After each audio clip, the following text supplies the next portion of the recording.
What's up, everybody? I'm at REDRUP Festival in Manchester with Aaron of Underoath. How you doing, dude? I am fantastic. It's good being in England. Yeah. It's not hot and sweaty here right now, but it's beautiful. Yeah. Nice and cool. I love it. I love England. Grey skies. Yeah, I love it. Grey England. Give it to me. Yeah. I love it. How do you feel about being a part of, I guess not only being a part of REDRUP, but being like a headline act and also closing the festival out? Oh, is today the last day? Yeah. You know, I don't pay much attention to that stuff. Okay, you just in turn terms up. of just like, no, it's just like the type of person I am. Right. If I obsess over who's headlining, who has a longer set, and who does this and who does that, and who did it kills you. Right. Like it causes me massive anxiety. So I'd rather just trying to go with the flow. That's I it. guess. That's it. Just enjoy the moment. That's it. Awesome. Are you planning to see anyone today, or? My wife is here. Right. Like we were talking before we started. I've been in Paris for 5 days with her. Yeah.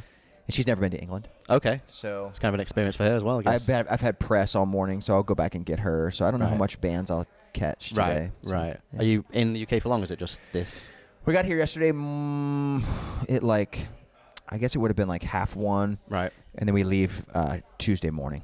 Okay, so you've got at least we leave Tuesday at noon. I wanted to Right. have it like today is a wash. She's not going to get to see anything today. Yeah, I'm here all day. Yeah, you know? yeah. I'm one of the guys that ends up with the press all the time. So Right. I'm here all day today. So she's just sat in the hotel right now. Right. So I wanted to give her the day tomorrow to see.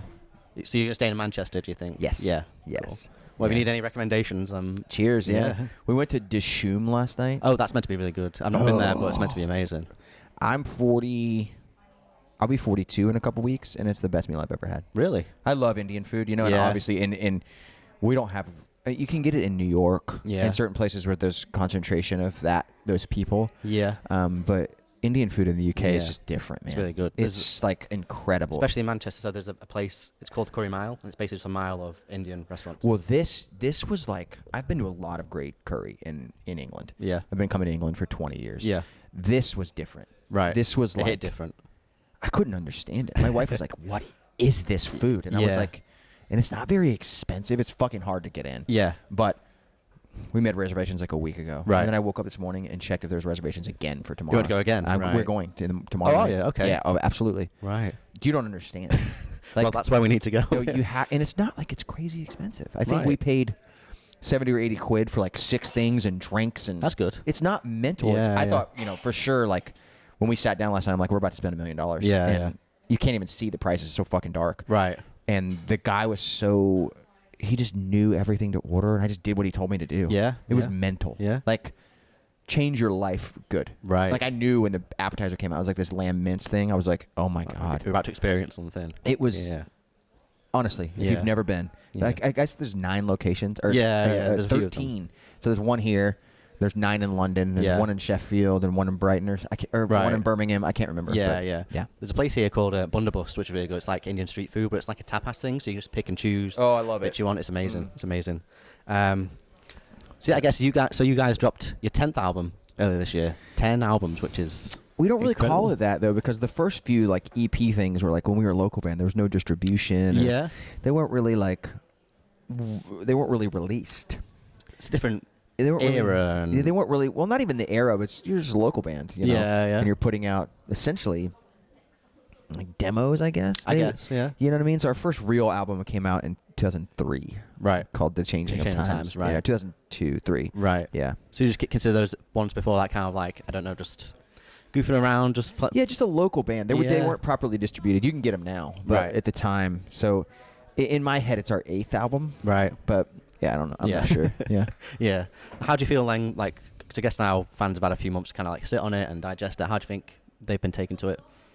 I don't think they care. I Right. think when you're in a band that's 23 years old, people don't really want to hear new music. Right. I think some people might like it. Yeah. And but we make music because we feel like we need to, and we feel like we have something to say. Yeah. And we don't make it if we don't feel that way. Yeah. Do you know what I mean? Yeah, yeah. So for us, I think it's like,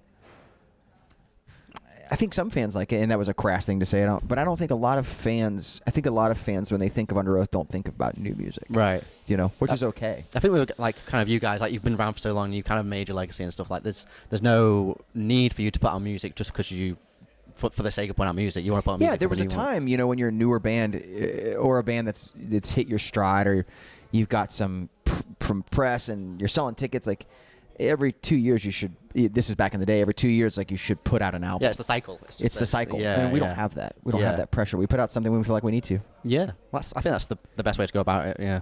Yeah, it's like the Deftones or Foo Fighters or. I'm not comparing us to those bands, but like they make music when they want to, and like Jimmy Eat World as well. They're kind of like that as well. Yeah, yeah. I don't think there's any fans with bated breath waiting on an Under Oath album like they're waiting on a Sleep Token thing or whatever. Right. You know what I mean? Right. So, and you've got Troy from Mastodon on there, which I thought was a bit of a curveball when I saw it. Like, yeah. Spencer's always been really close with him. Right. They were like really good mates. And we've always been such big fans, and he just called him from the studio. He's like, I think this part would be dope. And we had kind of dubbed that section of that song the Mastodon part. Oh, that's what you called it? Yeah, Okay. They had kind of been dubbed that part of the song, so he just called him. And so it's kind of carved out for him already, like from not intentionally. We just thought it had that feel, right? Know, and just happened. Yeah, yeah. And I think as well, like, well, you guys went for like an interesting take of kind of marketing the album, which was you made like a whole new band, like Lucas Ultra. Yeah. I just talked about this, like an hour ago. It was really fun. Yeah, it was freeing because if you put out a new album, you want to play the songs, and if Under Oath puts a tour on sale and it's like playing all new, no one will rock up. People will be pissed. Right. So I don't know why people are like that, but well, just because they want to hear their favorite songs. Yeah, the bangers. So what was super cool is like for 5 days we did a small tour. Yeah. Just around the South and on this boat, and we didn't play Chasing Safety songs. We didn't play Define the Great Line. We played nothing but those new songs. And what the Masks do, and what calling it something different does, is the crowd. They knew by a couple shows in it was Under Oath. They knew that they were here to see something else. Yeah. And it was it was freeing for us because we didn't play Writing on the Walls. We didn't play Remix Rex. Yeah. We didn't play Boy Brush Red. We just played those 11 songs. Yeah. And people had a great time. Yeah. Whereas like now, like tonight we'll play a new song, people will stand there with their arms folded. It's crazy how that works, isn't it? They don't know it, and they don't care to know it. Right. Because they can't. You go to see Foo Fighters, you go to see fucking My Hero. Yeah. Do you know what I mean? Like, and I'm not saying we're that size of band, but you go see Under Oath, you want to see Boy Brush Red and blah, blah, which is awesome and an honor.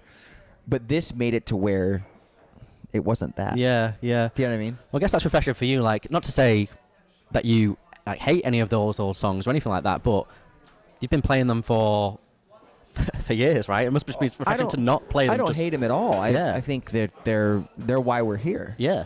But it is cool when you make something new to play that thing. Absolutely. That's just like I say, refreshing for you because if you're playing those songs like day in day out, like say don't hate the songs, but it's like it's just something new. It's something refreshing. It's awesome. Exactly. It's the best. It was a really cool experience. Yeah. Yeah. Well, just while we're on the the subject of those like older songs, obviously you kind of celebrated the 20th anniversary of their Only Chasing Safety.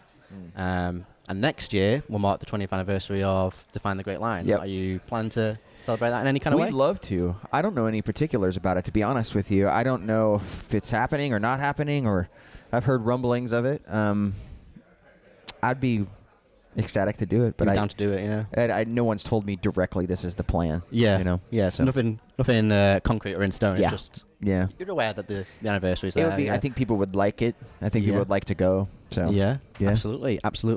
And just kind of like looking at the fact that you are such a, you've been going for so long. I think the band started in 1987. I think you were 14 at the time. Maybe 15. Yeah. Started as a local band around that time. Then we started touring in 2003. Yeah. Yeah. So now I guess we're fast approaching like 30 years of Underoath. Well, the way that I look at it still is from 2003. Because we weren't touring really until 2003. Yeah, so still the local band, as you say. Yeah, it's like a local band. You still have a job, and you go to live at your mom's house, The good old days. But like a full-time band, traveling since... It's been 22 years. Yeah. It's crazy. So how do you feel like just looking back at all that time and like what you've accomplished, what you've achieved, the legacy that Underoath has left? That's this ongoing legacy because obviously you're still an active band. I don't know. I try not to think about it too much because it does two things. Like using the word legacy, I feel like I'm too young to have a legacy. Right. Or, even though I'm in my 40s, but I also feel like we haven't done anything important enough to leave legacy sometimes. I feel that way. Really? And and then also like if I think about how much time I've spent doing this, it makes me sad in a way because I feel like we're so blessed and so fortunate to have everything we have, but I've missed a lot of life. You know, I haven't really lived a normal life at all. Yeah, I guess, you've grown up in a band. Here. Like, usually people, they go to college, they go to university, they do all these kind of things, and you, like, full-time jobs and stuff like that, and you've been on the road. There's a saying, an American saying that says the grass is always greener on the other side. Yeah. You know, you always have that thought of, like, would I be a better person if I would have gone to college and not missed every game my kids played, and not, I have 2 children. Yeah. And I miss a lot of their lives, you know. Yeah, you miss those moments, unfortunately. But they probably wouldn't like me if I was that guy, because I wouldn't be fulfilled. So it's a double-edged sword. So when I think about the time, it's weird. Yeah. Because time is the only currency that you can't never get that back. You can't earn it back. Yeah. You can always make more money. You can always make more songs. You can always. With modern medicine, it's so crazy. Like, I have a friend who has a machine that pumps his heart because his heart failed. Yeah. Like, you can do anything. Yeah. But you can't get the daddy-daughter dance back, and you can't get that 5th-year baseball team. You'll never see it again. Yeah, yeah. And that is, like, it's not a regret. It's just, like, it's the trade-off, isn't it? I fed my children and gave them a wonderful life by making art. Yeah. And that's beautiful. Yeah. But it's also, there's a price to that. Yeah. So when I think about the legacy and the length of time, it's a happy and sad thing for me. Yeah, yeah. You know what I mean? Like, double-edged sword kind of thing. I love that people care this many years in, but it's also like, fuck, that sucks. Yeah, I guess that's kind of anything with life, isn't it? Like you say, unfortunately, you miss those kind of family moments because you're on the road and stuff, but you are also, traveling the world with your friends and making art. My wife is here this week. We were just in Paris for a week. Yeah, you don't get to do that. For most jobs. That trip would be so expensive, but I flew over here for free because I had to be over here for this. Yeah, Yeah. Well, not only Underoath, like, you've got another project called The Almost. Is there anything going on that? I haven't done it in. Every once in a while, I'll do a tour for fun, but I don't really make music for that anymore. Do you think you would ever again, or was it kind of just? I don't know. Yeah. I don't know. I'm a producer and a writer in Nashville, and I work most of my life is writing and making songs for other people now. Right. And I don't know. Right. I don't want to say no. Never say never. Like, it's just not in the I just don't forefront know now. outside of Underoath if I have much left to say. Okay. As an artist. Right. So you mean you've been doing it most of your life? So. I just feel like I get more joy out of, like, seeing someone else do it now. Yeah. Yeah. Or even, like, contributing, like you did that song with Bring the Horizon, or for No Way you did that song with him as well. Yeah. I think it's great. Like, like, go do it. Yeah. Like, I just don't, like, I don't know that people care about me making music anymore. Right. I think they want the Ollies of the world, and they want the Sleep Tokens of the world. I don't think they care about the music that I make. I don't think that there's a space for it anymore. I don't think that's necessarily true. I care about the music. Well, thank you. Well, you know what I mean. Yeah. I not to sound like that. I realize it sounds like a sob story. No, but I just don't think that, like. I think my time has passed as an artist in a bit of a way. You know? Like, not to be like I'm dying, but, like, I get more joy out of seeing the next generation kind of pick up that banner and carry it. You know? Yeah. Well, I guess that's kind of what I was saying in terms of, like, I guess using the word legacy. Like, even if you don't directly see the impact, there are artists out there like Bring the Horizon, like Nothing Nowhere, who are there partly because of the music that you made and continue to make. Yeah, I think it's an honor. I think it's a huge honor, and to work with those people. Like, there was a while where Ollie was in the scene. He held the keys. It's shifting a bit again now. You see it shift. Yeah. That's like, the way music is. It shifts. Yeah. But it all comes back around. Yeah. Like, we just had our biggest tour we've ever done last year. It all comes back around, and I think that, like, you just gotta. And I hate this word, but because it always usually sounds like a lie. But whatever is most authentic to you, right? And wherever you feel like you're making the truest stuff. Yeah. Yeah. Well, I guess, like, kind of looking to the future, what's planned for yourself and for Underoath for the rest of 2025 so far? Underoath is busy the rest of 2025. We did a big tour with Papa Roach. Right. And the first leg was last year, and the second leg starts in September. Okay. So we take the month of August off. This is our last thing this summer. We've been flying every weekend to play festivals. Right. So take the rest of August off, all of August off, rather.